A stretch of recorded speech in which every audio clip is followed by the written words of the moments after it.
Okay.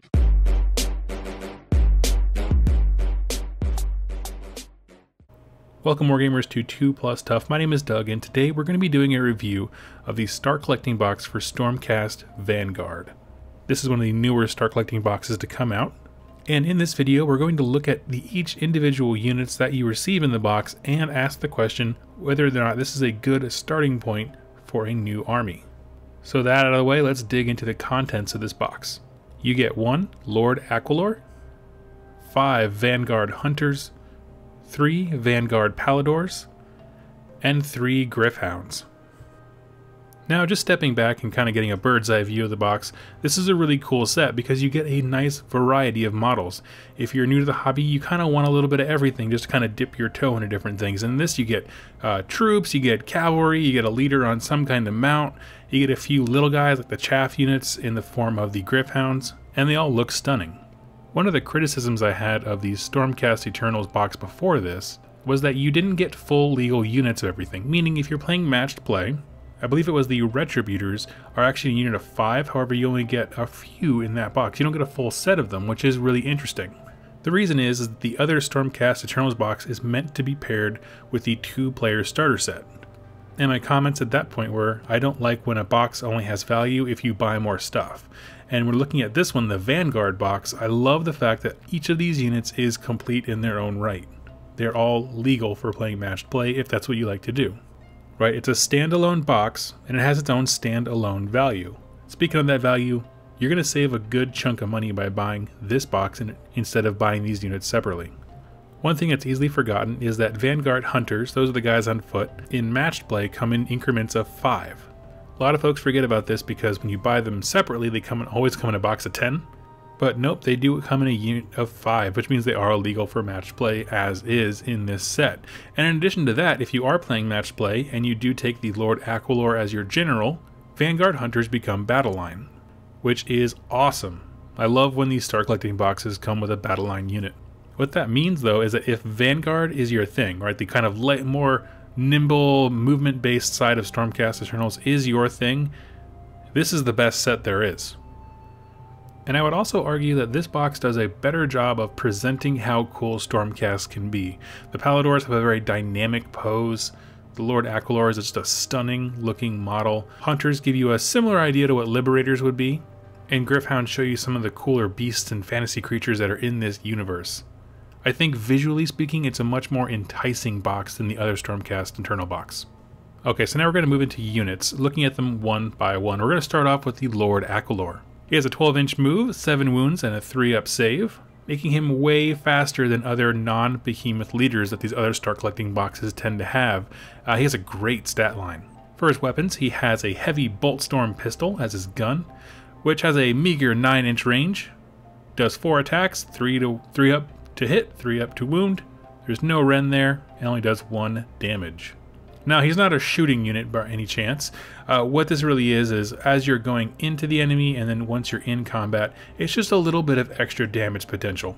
And he has a grand total of 3 melee weapon profiles, and you get to use all these in combat if you're new to the game and didn't know that. He has a blade, an axe, and the actual mount itself gets to use its attacks, like scratching and pecking and things like that.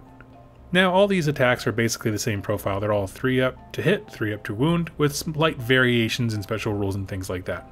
Those variations being Ren, the number of attacks and damage and things like that. The Gryph-hound attacks have a special rule called Ethereal Strike, where if you roll a hit roll of 6, it does a mortal wound instead of a normal attack, so you don't have to roll a wound roll, which is great. The simple fact that he himself can put out 8 quality attacks in melee is ridiculously cool for some of these smaller games. And everything being a solid 3 to hit, 3 to wound is very easy to remember for some of these, entry-level games for new players and things like that. It's a solid stat line, very reliable, and easy to remember. Now, he does also have a few special abilities. One is called Astral Compass. And before we begin into what it does, it's important to know that this is an optional one, so you have to just consider that when you're thinking about the rules. Instead of setting up the unit during deployment like you normally would, you can set it off to the side of the table. In any movement phase, you can set him up in 6 inches of any table edge, as long as he's 7 inches or more away from an enemy. And then that counts as their move for the turn.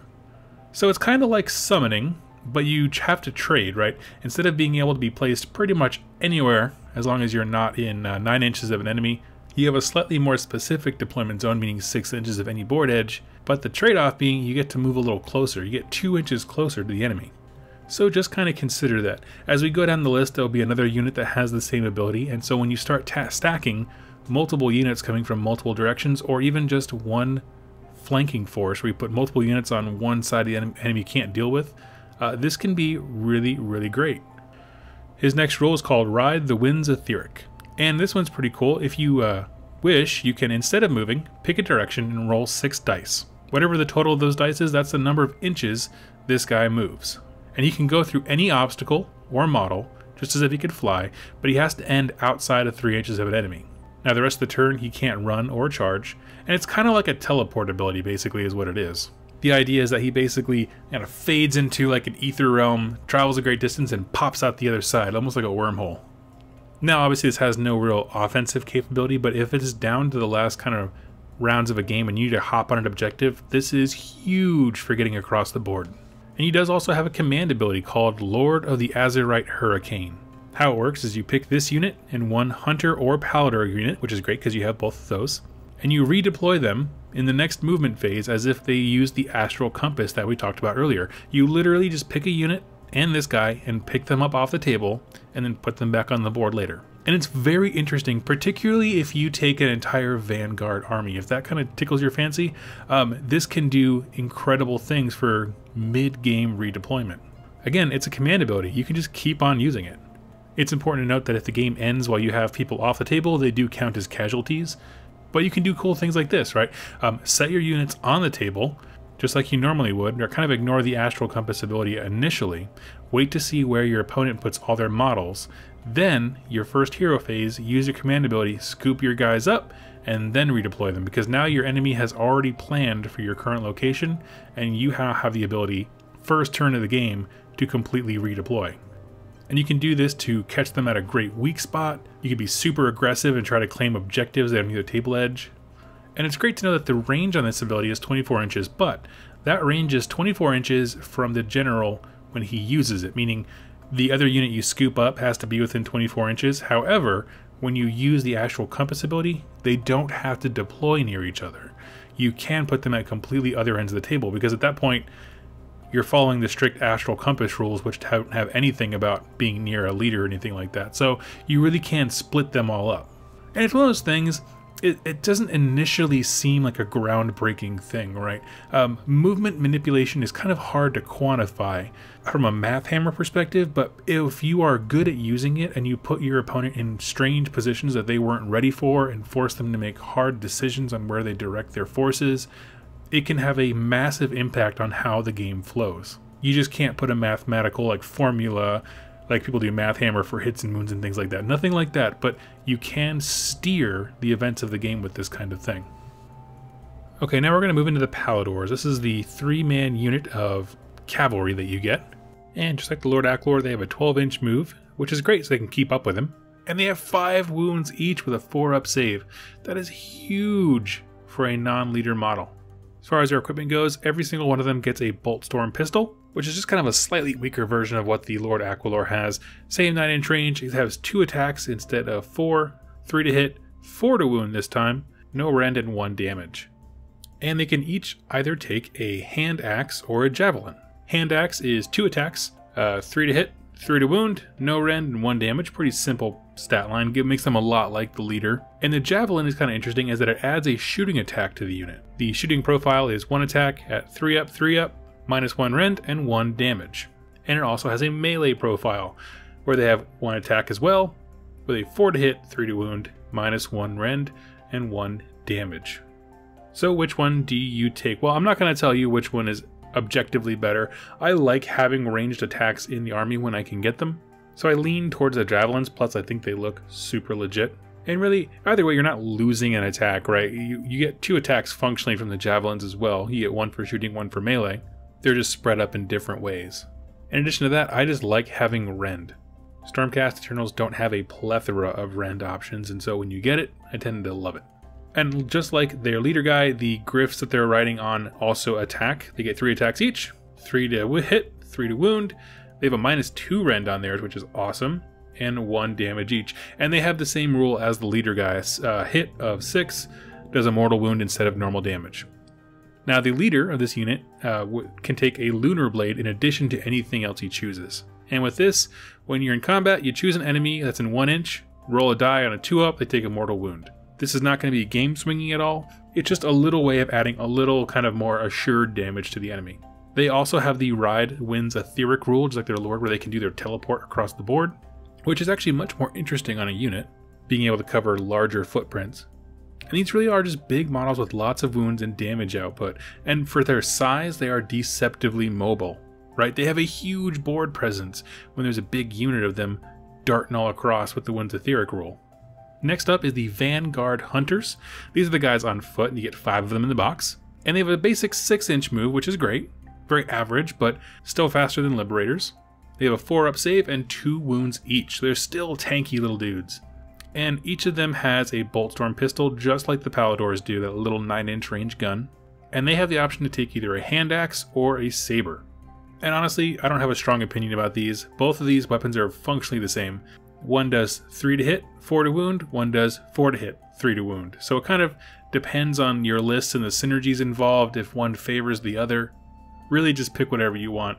Mathematically speaking, they do very similar amounts of damage when you're not including specific list buffs, which I can't go over the entire Stormcast arsenal. And they also have the Astral Compass special rule, allowing them to do weird kinds of deployment, just like the Aqualor does. The leader of the unit is called a Hunter Prime, and he makes 3 attacks rather than 2. Now that is a direct quote. It says make 3 attacks rather than 2, which means, if I'm not mistaken, it should apply to both the pistol and the melee weapon that you choose, because it doesn't specify in a phase. And both of those weapon profiles, the shooting and melee, do 2 attacks each. They have a special rule called Tireless Hunter, where this unit can run and shoot. Now, of course, with a 9-inch range gun, these guys are not going to be super shooty. However, what this allows them to do is still be somewhat effective as they're getting into position. Right, on that long slaw into combat, they're still able to do a little bit of damage. The last unit you get in the box, really, it's the one that makes the entire set just come together. It's like the cherry on top. It's the Gryph-hounds. I'm just kidding with you. Gryph-hounds they're okay. They're kind of in a rough place right now, but they have a move of 9, 3 wounds each, and no saves. They have a dash. Weapon profile is pretty simple. They each get 2 attacks, hitting on 3s, wounding on 4s, no rend, 1 damage. And if a unit has 3 or more of them, you can choose to make one of them a leader. Basically, he just gets +1 attack. They have a special rule called Loyal Companion, where a Gryph-hound makes 4 base attacks while they're within 3 inches of a Lord Castellan. Now, of course, this is not useful here at all. And frankly, it's not generally very useful ever. Lord Castellans don't tend to put themselves in positions where they have enemies in 3 inches of them and the Gryph-hound, so it's not often used. I'll say that. The next ability, though, however, is really actually very interesting, which is called Darting Attacks. And after a Gryph-hound unit attacks, you roll a die, and it can move that many inches. So theoretically, if you rolled a 4, you could actually hit an enemy in combat and then back out of it so they can't swing back at you. Any kind of out of activation movement, stuff like that, I love those kinds of tricks, because people don't really see them coming and they certainly don't plan for them. Their last ability is called Warning Cry, and if an enemy is set up within 10 inches of this unit, roll 2 dice.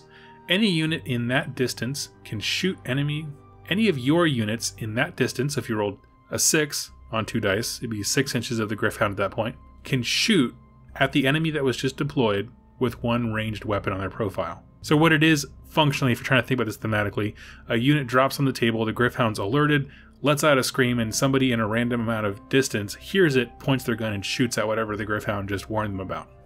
Now, what's interesting to note here is that the enemy still has to be in range of the shooter, and most of the guns in this box have 9 inches. It just so happens to be that you can't usually deploy a unit within 9 inches of an enemy, meaning your enemy's going to put down a unit on the table, your Gryph-hound's going to scream, and no one on your side's going to be able to do anything about it because they're likely going to be outside of 9 inches anyway. And this ability it sounds so much cooler than it really is, because here's the thing, they can't generally put down a unit close enough to the Gryph-hound to make him trigger the shooting on something else that is also in range. Like, there's a lot of moving parts to this, and I find personally that it never tends to pan out very well. What these guys are good at, I will say, is keeping enemy units from summoning. Remember, for if you're using summoning as the mechanism for placing a unit on the table, typically summoning you have to stay outside of 9 inches. So if you have a Gryph-hound there who's just a really cheap little model, he's utterly worthless in terms of overall grand scheme of combat, but he's keeping the enemy units at bay. There's a big bubble around him where people can't deploy new units. So it's a very clunky rule warning cry, and then it sounds so much cooler than it actually functions to be. But the Gryph-hound does, like I said, he makes a great, I call them lighthouses, those units you just plop down to keep your enemy from deploying near you, as well as something to just kind of soak up wounds on the way into combat. Okay, so let's put it all together here. You get a really cool set of models. Okay, and I think that in terms of flexibility and showing off what the model range is like, this is miles ahead of the other Stormcast Eternal box. The Gryph-hounds, frankly, are just kind of there, but everything else has real significant value in a Vanguard army. And frankly, at this price alone, if you want to do a Vanguard army, pick up 2 of these, no questions asked. If you were to buy them separately, 2 boxes of Halidors and 1 box of Hunters is $180, versus buying 2 of this box for $10 cheaper and getting all the cool other stuff as well. Now, of course, as I do these kinds of videos, my 2 fundamental questions I ask for new players specifically: does this box represent the army that you're trying to get into? And is it a good start in terms of models and army building and things like that? Well, so for the first question, it's kind of dual in nature. If you want to build a Vanguard force specifically, yes, this is the perfect box. It is an incredible value for some great models. You're going to get to use a lot of the kind of core rules to Vanguard, meaning the Astral Compass and the Rides the Winds Etheric, those kind of movement shenanigans, things like that. If you want to play sort of a grand Stormcast Eternal army though, I'm not so sure. I'm a little on the fence. We haven't really seen anyone take off with the Vanguard, with the exception of the Vanguard wing, like the shooting elements, like the very long-ranged guns and stuff like that. We haven't seen people really master the Hunters and the Palladors and things like that yet. They don't make it into those kind of competitive armies. And even in that, even if you're not being very competitive, let's say you just have a local league and you just want to have some fun with your friends. The simple fact of the matter is a lot of these synergies and things like that come from non-Vanguard heroes, the things that make Stormcast Eternals, like the basic building blocks, like Relictors, Celestins, things like that, like those kind of hero models. Even the Lord Castellan, who synergizes well with the Gryph-hounds. Not a Vanguard model, so it depends on how tied you are to that Vanguard theme. I think both sets exemplify Stormcast Eternals well. They both have the look and the feel. I just think this one is certainly geared towards the Vanguard element, especially when you consider that the Hunters are battle line if the Aqualor is your general. Right, because the rest of the Stormcast Eternals are not nearly as movement and deployment focused, they're much more straightforward. So the second question being, is this a good place to start for Stormcast Eternals? And the answer is kind of the same thing. Again, we've never had an army in AOS so far where there's such a distinct sub-faction without being actually a sub-faction, because they shattered all the armies into 1,000 pieces, but somehow the Vanguard didn't. Right, and in that sense, this is a great box for starting a Vanguard army. It's the best one out there. It's incredibly cool. That being said, it's not necessarily the best way to get into Stormcast Eternals. I'd say the 2-player starter set is a stronger start in terms of your basic battle line units and the Liberators, the Lord Castellan on Dracoth, the Relictor, those kinds of things. Those synergy building elements, I think, are a much stronger start. Because this box, it doesn't have any true battle line. Like the Hunters are battle line conditionally speaking, but it doesn't offer much in terms of defense, and it doesn't have anything in terms of heavy hitting, like the Retributors. So you have to kind of balance out, just find out exactly what you want. If I was going to get back into Stormcast Eternals, I would definitely limit myself to the Vanguard stuff because I love the models so stinking much. But all in all, it's a fantastic set, whether you expand into the main kind of pool of Stormcast Eternal stuff or you limit yourself here. And friends, those are my thoughts on the Stormcast Eternals Vanguard Start Collecting box. I'd love to hear your thoughts about the different synergies and things like that and ways to expand. Go ahead, click subscribe, and leave it in the comments down below. I read every comment and respond to as many as possible, giving you guys credit whenever I can. So thank you so much for watching, and happy wargaming. Hey friends, I hope you enjoyed that video, and I want to introduce you to some awesome folks. These are my patrons over on Patreon, and they make this show possible by their direct support of me to buy battle tomes and Black Library books and all the material I need and the hardware support that I need to make this stuff possible. And if you'd like to join them, go ahead and click over to the Patreon page, to the link in the description down below, and you'll be introduced to a really awesome community of people talking about the hobby, sharing what they're painting. I invite them to be part of polls to decide what content comes next. I raffle off every battle tome that I review, and we're having some great fun and discussions over there. So go ahead and check it out. Now, if you can't support in that way, that's completely fine. I'm just so glad that you watched this video here today. And if you have an Age of Sigmar lore question, go ahead and click subscribe and leave it in the comments down below. I read every single question and comment. I respond to as many as I possibly can, but I use them all as inspiration for future videos. So go ahead and do that now. And I look forward to seeing you guys on my next Age of Sigmar lore video. Thank you so much for watching, and happy wargaming.